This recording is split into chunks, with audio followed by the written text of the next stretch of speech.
Nós vamos meditar na palavra do Senhor. Vamos fazer a leitura do Salmo 127, versos 1 e 2. Vou ler, os irmãos queiram acompanhar em suas Bíblias.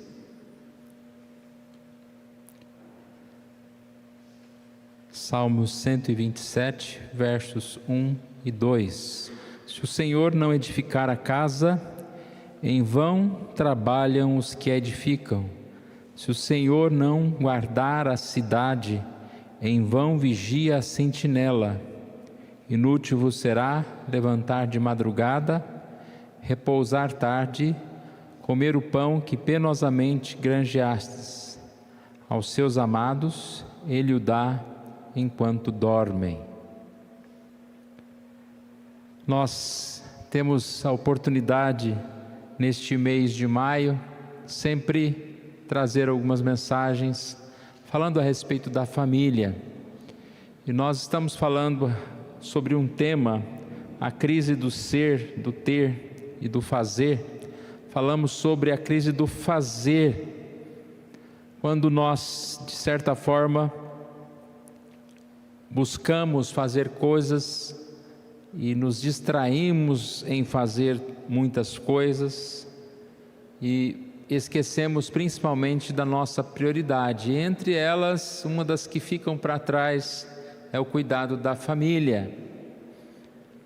Quando falamos a respeito da crise do ser, nós quantas vezes esquecemos de que o ser não depende também da nossa própria vontade, daquilo que nós planejamos, daquilo que nós edificamos, guardamos, mas do Senhor na nossa vida, no nosso lar. E a mesma questão a respeito do ter, que falaremos numa outra oportunidade. Nós falamos a respeito da crise do fazer e hoje quero falar um pouquinho a respeito da crise do ser. Só voltando um pouquinho a respeito do sentido dessa mensagem, da ideia desta mensagem, eu acredito que se resume muito nesta frase de Elizabeth Elliot, sobre o porquê estamos estudando isso, porque precisamos pensar nestas coisas. Ela diz: algo que sufoca a ação de graças é o espírito da ganância, a ganância do fazer, do ser e do ter. Ou seja, o pecado embaçou a nossa visão, limitou a nossa sabedoria, e nós muitas vezes estamos em meio a crises. E nós colocamos aqui essas três palavras a respeito de palavras que fazem parte ao mesmo tempo de um mesmo sentido, né? Você não consegue falar no fazer sem falar do ser, sem falar do ter. Tudo está englobado na mesma questão, mas nós separamos aqui por temas. E quando falamos da crise do ser, nós pensamos a respeito dessa questão muito importante, que é a nossa identidade. Na semana passada o versículo base foi Eclesiastes 9, verso 10: tudo quanto tiver a mão para fazer, faze-o conforme as vossas forças, as tuas forças, porque no além para onde tu vais, não há obra, nem projetos, nem conhecimento e nem sabedoria alguma. Hoje nós vamos falar sobre a crise do ser, baseado nesta passagem do Salmo 127, 1 e 2. Mas antes de falar especificamente do Salmo, nós falamos que o pecado veio embaçar a nossa visão, limitar a nossa sabedoria. E quando a gente fala nesse sentido, a gente sempre é remetido lá em Gênesis. Em Gênesis, quando a serpente no jardim atingiu a Eva com uma promessa. Qual que era a promessa? Dela ser algo que ainda não havia sido. Se ela comesse da fruta, lá do fruto proibido, ela poderia melhorar, vamos dizer assim, né? Melhorar, ser como Deus. Olha a crise do ser. O que eu sou não é suficiente. Eu preciso então de com os meus próprios meios, mesmo que desobedecendo a Deus, eu preciso buscar todas as possibilidades. É bem aquela frase, os fins justificam os meios, né? Uma frase errada. Se eu quero alcançar um objetivo, mas os meios são escusos, os meios são pecado, os meios são errados, eu não posso alcançar esse objetivo. Esse objetivo não é para mim. E foi isso que Eva fez, no sentido de que ela desejou ser algo que ela não era. E ela entendeu isso como um direito seu e que Deus estava suprimindo. E ela preferiu desobedecer a Deus para ser o que ela bem queria. Isso acontece diariamente conosco, irmãos. Com a nossa vida, quando nós temos uma opção de ser aquilo que Deus quer, de andar conforme Deus quer, de usufruir de tudo aquilo que Deus nos dá, mas nós somos tentados a ser um pouco mais. É como se Deus estivesse nos privando de algo e é oferecido para nós a possibilidade de transgredir ao Senhor, de fugir dos caminhos do Senhor, nesse desejo de obter algo mais. E nós sabemos que esse algo mais nunca virá. A crise do ser, quem eu sou? Qual o sentido da vida? Problema da ganância do ser, essa busca pela felicidade, de extrapolar limites para ser algo. A resposta do quem eu sou, a gente tem falado bastante sobre isso em outras oportunidades. É só olhar para Deus. Eu sou aquilo que Deus quer que eu seja. Quem eu sou? Eu sou aquele que segue a direção, os propósitos de Deus. Nada mais do que isso. E essa crise então vem nessa inquietude, né? Essa inquietação de ser o que o nosso Pai amoroso não quis nunca que nós fôssemos. Ao contrário, irmãos, a paz vem na aceitação dos desígnios de Deus, dos dons, no lugar, a posição que nós temos, a capacidade que nós temos. E a crise do ser, em querer ser mais, se aplica em tudo, todas as áreas da nossa vida, seja no trabalho, posição social e financeira, seja na família, no casamento e tudo mais. Ou seja, Deus nos deu um trabalho, e por mais que nós nos empenhemos, né, é importante sempre estar falando isso. Aqui nós não estamos falando de cruzar os braços, mas se empenhar, mas ser o que Deus quer. Se empenhar, mas seguir os propósitos e limites impostos pelo próprio Deus. Então, no trabalho, quando a Bíblia diz, né, o desejo de ficar rico levou muitos a tentações, a pecados. Ou na família, como nós dissemos, a traição, o adultério, eu quero desfrutar mais do que aquilo que eu tenho, do que aquilo que Deus me deu. E aí eu vou por caminhos estranhos.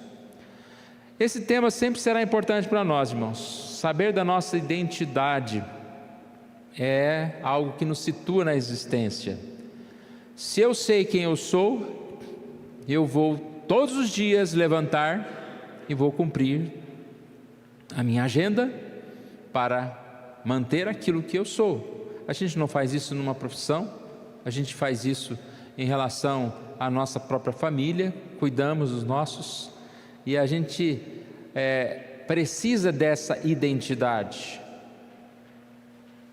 precisa seguir este caminho. Espiritualmente é a mesma coisa. Quem eu sou deve ser algo bem definido na minha vida, e como cristão eu preciso seguir essa identidade, em buscar ao Senhor, em adorar ao Senhor, em seguir nos caminhos do Senhor. Viver de acordo com o propósito de Deus nos trará sempre realização, nos trará sempre paz. Se nós temos esse propósito correto, nós temos vida. O grande problema da identidade é querer ir além. Esse além, muitas vezes, numa busca de preencher espaços que só podem ser ocupados por Deus. Mas vamos voltar ao nosso salmo. Se o Senhor não edificar a casa. É interessante que esse salmo é um salmo de Salomão. E a gente vai ler alguns textos agora há pouco de Eclesiastes, quando Salomão fala a respeito do sentido da vida. Você pode trabalhar, você pode construir, você pode fazer várias coisas, mas se o Senhor não for aquele seu companheiro, não há sentido. E aqui ele começa dizendo isso: se o Senhor não edificar a casa. Depois ele fala: se o Senhor não guardar a cidade. Esse salmo remete àquelas construções que aquelas pessoas estavam fazendo, né, voltando do exílio. Tem que reconstruir templo, ao mesmo tempo reconstruir as suas casas. E eles, nessa corrida, eles não poderiam parar, mas eles não poderiam perder o sentido daquilo que estavam fazendo. Iriam construir casas por construir? Ou iriam levantar o templo por levantar? Na nossa vida, quando nós construímos o nosso lar, não é por construir. Quando nós trabalhamos na igreja, servimos a Deus na igreja, não é simplesmente por levantar paredes, mas o Senhor deve estar presente. Se o Senhor não for o centro, se o Senhor não for o sentido da nossa existência, é inútil edificar, seja uma casa de luxo, seja uma casa simples. Fora de Deus nós não podemos desfrutar as coisas realmente. Se a bênção de Deus não estiver sobre nós, nenhum sacrifício, nada é realmente uma construção que terá estrutura. Construir vidas, construir família, igreja, sem o Senhor, nós não somos bem-sucedidos nisso. A gente consegue compreender? É fazer a mesma coisa, mas em um momento com o Senhor, as coisas vão ter sentido. Você deve conhecer muita gente que edificou uma casa, até família com filhos, construiu, pessoas que trabalham, têm a profissão, ajudam na sociedade, mas em um momento você percebe que aquelas pessoas estão vazias. E depois a separação, depois se destrói, mas na verdade se destrói algo que nunca existiu, porque foi construído não sobre o alicerce da eternidade, o alicerce de Deus. A gente tem muitas igrejas que estão se edificando hoje em dia, e nós temos que orar para que elas nunca percam o sentido daquilo que estão fazendo. A mesma coisa de nós, né? Não vou apontar o dedo para os outros, não. Nós estamos lutando, não estamos? Todos nós estamos lutando para construir algo, mas nós nunca podemos perder a visão da presença do Senhor. Mas isso é possível, perder a presença do Senhor? Sim. Quando nós começamos a edificar e a olhar mais para o nosso edifício, para o nosso ministério, do que para Deus. Ou quando nós construímos uma casa, uma família, e nós pensamos mais no desfrutar dessa casa do que em Deus estar morando junto conosco nessa casa. Se o Senhor não edificar, em vão trabalham. Se o Senhor não guardar, a ideia de guardar aqui nada adianta você construir uma cidade e não guardá-la. No caso deles, eles tinham os inimigos, né, que vinham destruir com guerras, então eles precisavam estar com uma mão lá, trabalhando com uma pá e a outra com a arma, né, para proteger aquele edifício. A proteção é muito mais importante. Edificar às vezes é fácil, mas se você não guardar, e aí vem o vigiar, aquilo pode ser destruído, a sua família pode ser destruída. Quantas famílias, como eu disse há pouco, depois de construir aquela bela edifício, tudo vem por trás, porque não guardou. Nós construímos e ao mesmo tempo vigiamos, oramos, temos que buscar isso na nossa vida. E como nós falamos há pouco, esse edificar, independente do tamanho, da casa, independente do tamanho da nossa vida financeira. Salmo 4, 7 e 8 diz: mais alegria puseste no coração do que a alegria deles, quando lhes há fartura de cereal e de vinho. Em paz me deito e logo pego no sono, porque só tu me fazes repousar seguro. O que faz repousar? O Senhor. Não é a fartura de cereal, de vinho, de riquezas. Nós podemos até pensar, né? Se a gente tiver muito dinheiro guardado, eu vou dormir em paz, porque eu tenho dinheiro, eu não tenho dificuldades financeiras. Pelo contrário, não é bem assim que acontece. Se o Senhor não estiver junto, esse dinheiro não terá sentido. Eu posso ter dinheiro, mas eu durmo em paz porque o Senhor me faz repousar seguro. Nunca pelo dinheiro, é pelo Senhor. E essa satisfação, ela é algo que só vem desse relacionamento com Deus. Nós, com Deus, desfrutamos melhor as coisas que Deus nos dá. Ou melhor, só podemos desfrutar das coisas se Deus estiver junto. Sem Deus, fazemos das coisas o nosso Deus e perdemos a alegria. Olha que interessante, a mesma coisa, ela pode ser usada como objeto de idolatria ou como objeto de prazer e alegria em Deus que nos deu. O prazer que nós temos na nossa casa, da nossa família, da nossa igreja, dos bens materiais, sejam eles, como disse, pouco ou muitos, eles só podem ser desfrutados na presença de Deus. E aqui eu gostaria que ficasse para nós como o ponto principal aqui dessa percepção de felicidade. Essa frase aqui, ela fez parte de um dos textos da semana passada, e eu acredito que é uma frase que fala muito para nós, e que a gente deveria tê-la guardada na mente. No mundo encontramos prazer, mas não satisfação. Somente em Deus temos real, olha a palavra, real prazer e plena satisfação. A crise do ser, ela vem quando eu busco o prazer, independente no que seja, mas eu falo o prazer pelo prazer, sem Deus. E aí o que eu vou encontrar? Prazer, mas passageiro, ou seja, não a satisfação. Mas em Deus, e quando eu falo em Deus é em quê? Nos caminhos de Deus, vivendo sob a orientação de Deus, humilhados diante do Senhor, eu vou encontrar o quê? O real prazer e a plena satisfação.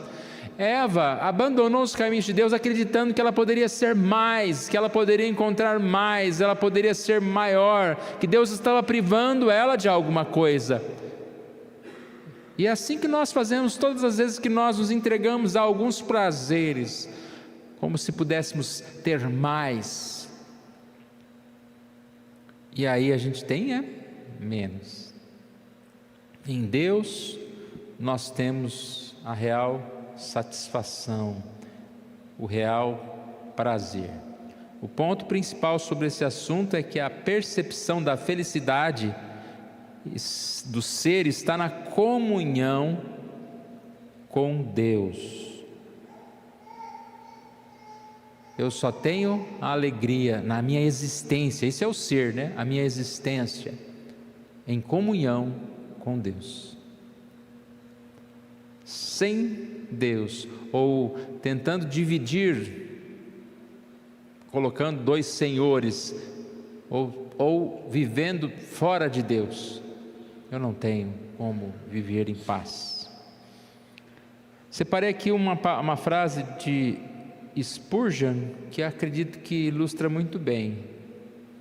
Ele diz: não somos simplesmente dependentes de Deus para os confortos, mas para ter capacidade de desfrutá-los. Isso é um mal que vimos debaixo do sol. O homem que possuía riquezas em abundâncias, mas não pôde aproveitar de nada delas. Quem que nos dá todas as coisas? É Deus. Se nós temos qualquer coisa, Deus nos deu. Mas ele diz aqui que além de ser dependente de Deus para ter coisas, para receber coisas, também nós dependemos de Deus para desfrutá-las. O que é isso? Para encontrar satisfação na própria vida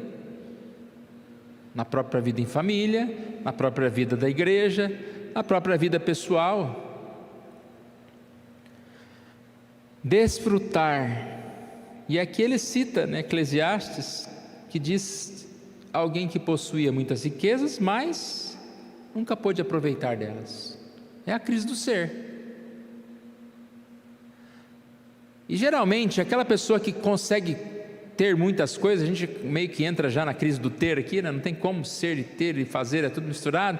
Mas aquele, muitas vezes, que tem muitas coisas desse mundo, ele não vai falar que ele está triste, que ele está decepcionado. Ele vai mostrar uma história de vida de felicidade e que a gente deve buscar alcançar também.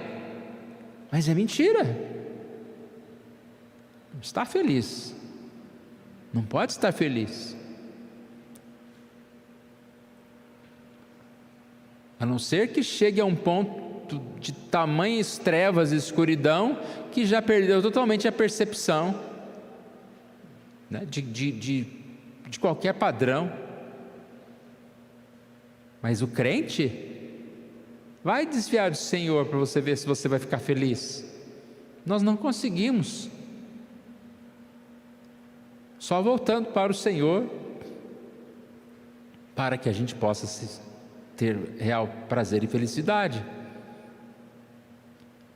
Nós até muitas vezes afrouxamos aí a nossa corda, nos afastamos do Senhor, mas que dor de cabeça, é isso para nós. Por quê? Porque é só Deus que nos faz regozijar, ou seja, que nos faz desfrutar. Ele que nos dá a capacidade de desfrutar da vida. Se nós estamos tristes, vamos orar para que Deus esteja colocando no nosso coração a verdadeira alegria. 2 textos de Eclesiastes que falam desse mesmo tema. Eclesiastes 2:11: considerai todas as obras que fizeram as minhas mãos, considerei, como também o trabalho que eu com fadigas havia feito, e eis que tudo era vaidade de correr atrás do vento, e nenhum proveito havia debaixo do sol. Por que nenhum proveito havia? Porque sem Deus não há proveito. Tudo é vaidade. Essa passagem aqui fala mais claramente ainda, olha, Eclesiastes 3:12 e 13. Sei que há melhor para o homem, sei que nada há melhor para o homem do que regozijar-se, levar vida regalada. E também que é dom de Deus, que possa o homem comer, beber, desfrutar o bem de todo o seu trabalho.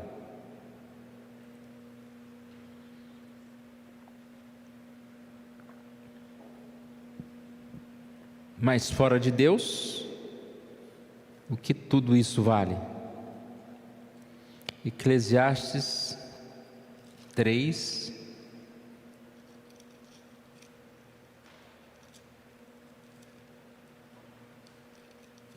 doze e 13.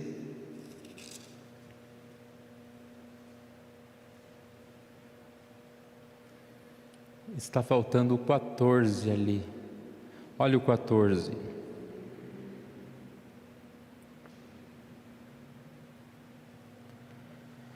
Versículo 13.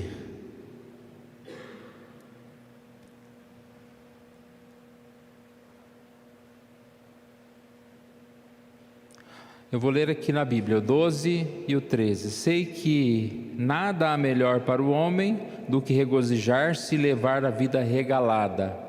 E também é dom de Deus que o homem possa comer, beber e desfrutar bem de todo o seu trabalho.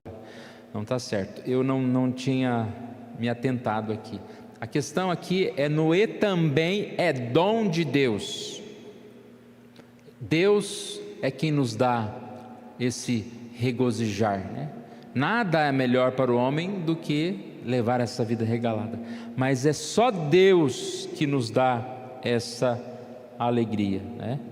Ou seja, voltando àquela frase anterior, no mundo encontramos prazer, mas não satisfação. Em Deus nós encontramos real prazer e plena satisfação. Como nós resolvemos essa crise dos sermos? Somente através dessa busca da identidade em Deus. Nós temos na nossa classe de novos membros uma aula que fala sobre a Bíblia, a Palavra de Deus, que são 3 termos, né? Inspiração, revelação, inspiração e iluminação. E uma outra aula que fala a respeito do homem, o homem pecado, criação, pecado e salvação. Só entendendo a vida por esse prisma, nós vamos perceber quem nós somos. Quem nós somos? Criação de Deus, nós somos criados por Deus. Então nós entendemos quem nós somos baseado na criação. Mas por que somos assim então? Por causa do pecado. Somos limitados. Vivemos dificuldades, contrariedades, mas pela salvação nós fomos restaurados. Em Jesus nós estamos tendo essa restauração da nossa identidade. E quanto mais nós buscamos ao Senhor, baseados na palavra, que ela é revelação de Deus, ou seja, Deus revelou, trouxe para nós. Ela é inspirada porque foi escrita por escritores inspirados por Deus, e nós temos a iluminação do Espírito Santo para entendê-la. Assim nós temos a nossa identidade formada pela palavra de Deus. Então, se nós queremos buscar e saber quem nós somos, nós devemos olhar para a palavra, para o Senhor. Assim nós poderemos viver de forma melhor, viver de forma a servir, a andar nos caminhos de Deus. Dia a dia nós temos decisões a tomar, e nós precisamos buscar sempre os melhores caminhos. Não o caminho mais fácil, ou não o primeiro caminho que nós temos em mente, mas buscar o melhor caminho. Para a gente concluir, eu separei aqui algumas frases de um escritor chamado Bruno Pitanga. Ele fala: para viver melhor. Para viver melhor, não se preocupe, se ocupe. Ocupe o seu tempo, ocupe o seu espaço, ocupe sua mente. O ser faz parte, né? Para que você seja, viva, se ocupe. Para viver melhor, não se desespere, espere a poeira baixar, espere o tempo passar, espere a raiva desmanchar. Para ser, nós precisamos de paciência. Isso não é acomodação, mas é a forma de nós encontrarmos a melhor resposta. Paciência. Para viver melhor, não se indisponha, disponha boas palavras, disponha boas energias, disponha sempre. Para viver melhor, não se canse, descanse sua mente, descanse suas pernas, descanse de tudo. para viver melhor. Não menospreze, preze por qualidade, preze por valores, preze por virtudes. Para viver melhor, não atrapalhe, trabalhe, isso aqui é muito importante, trabalhe sua humanidade, trabalhe as suas frustrações, trabalhe suas virtudes. Para viver melhor, não conspire, inspire pessoas, inspire talentos, inspire saúde.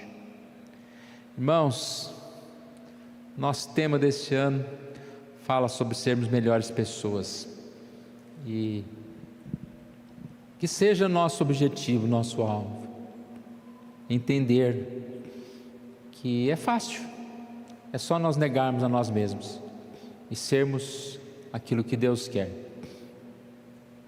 Para sermos melhores pessoas, nós devemos olhar para o Senhor e saber que Ele nos amou de uma forma tão especial que Ele não apenas nos salvou, mas Ele colocou propósito na nossa vida, direção na nossa vida. E nós podemos ser aquilo que Deus quer que nós sejamos. Mas muitas vezes nós vivemos nessa crise de abandonar o que Deus quer e de tomar as rédeas da nossa vida. Todas as vezes que nós fazemos isso, nós vamos entrar numa grande crise. Que Deus assim nos ajude para que nós possamos realmente lembrar que nós não edificamos a casa sozinho, que nós não guardamos sozinho, mas o Senhor é aquele que está edificando, que está ao nosso lado. Senão a nossa vida será inútil, mas com o Senhor ela é plena de paz e de alegria. Vamos colocar em pé. Eu vou pedir a equipe de louvor para vir até a frente. Nós vamos orar ao nosso Deus, vamos cantar mais uma canção.